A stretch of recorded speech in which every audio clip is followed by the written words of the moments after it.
Okay, in this lesson, we are going to talk on the super mesh analysis. Now, there are two types of super mesh analysis. The first case is when the current source is only in one of the mesh, and the second case is when the current source is in between the two or more meshes. Now, in this case, we're going to discuss, in the first case, we're going to discuss in the case one, when the current source is only in one loop or in one mesh. Now this is the example here. Find current I1 for the figure shown below. Now we are going to find this current, this mesh current for this network. Now in the mesh, if you consider this one as the mesh 1 and this one as mesh 2, in the mesh 2 we have 5 ampere current source, and this is going upward, and whereas your current I2, the mesh current I2 is given in opposite direction, opposite to 5 ampere current. Now for this, in the mesh 1 you can apply the KVL.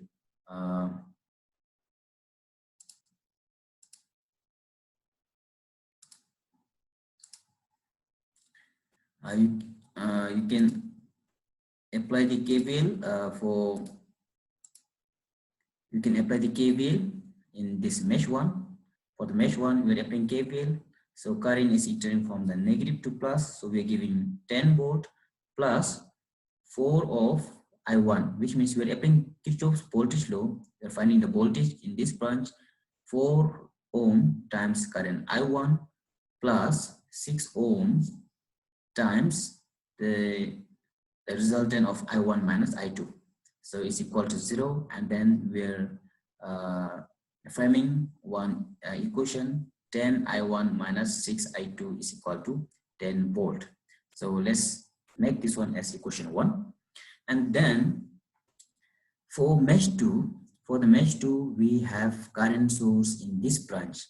Current source, this 5 ampere is flowing through this 3 ohm, which means this I2 is flowing opposite to this 5 ampere. So we are giving it directly like 5, I2 is equal to negative of 5 ampere. This negative sign is due to the current direction, which is flowing opposite to this current source. So we are giving it 5 ampere.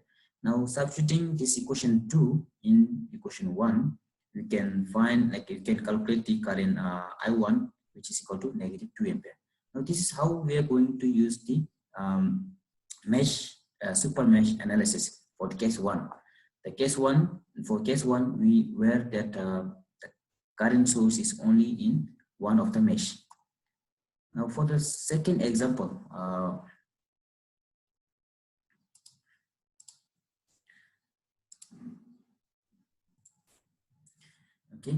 for the second example, now this is the electric network that we have. Now in this case, there are more number of meshes, mesh 1, mesh 2, mesh 3, and mesh 4. And then again, we also have the dependent source. This is current control current source, right?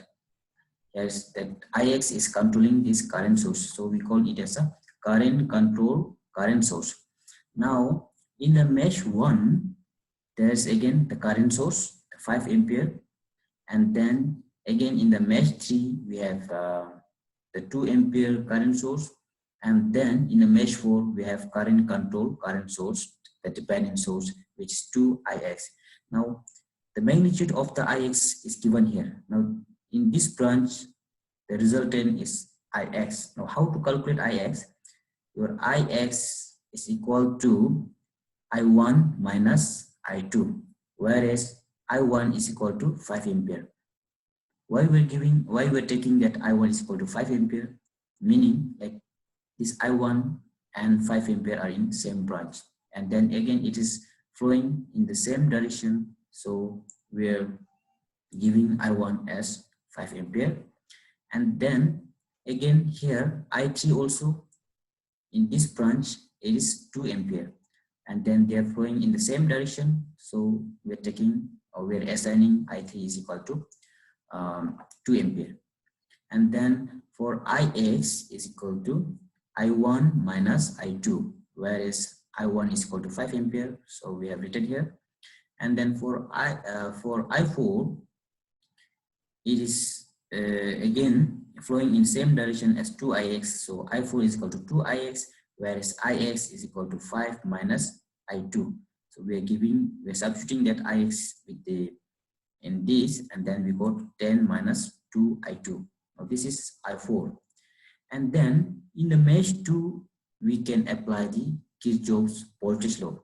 Now Kirchhoff's voltage law says that if we sum up all the branch voltages, it should be equal to 0. Now we have 2 times, now this voltage 2 times the resultant current I2 minus I1 plus 5 times I2 minus I4 and plus again we have 1 ohm times I2 minus I3 should be equal to 0. Now if you substitute these things in here, then you will get I2 is equal to 62 by 18. Now that I2 is equal to 3.444 ampere. Now our aim is to find the Ix here. Our aim is to find the Ix.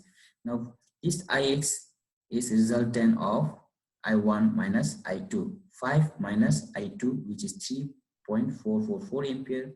So we're having 1.55 ampere. Now this is the how we're solving the super mesh when the current source is only at one of the mesh. Now in the next session we're going to look into the methods or the ways how to calculate the super mesh when the current source is in between more than 2 meshes. Okay, thank you for your attention.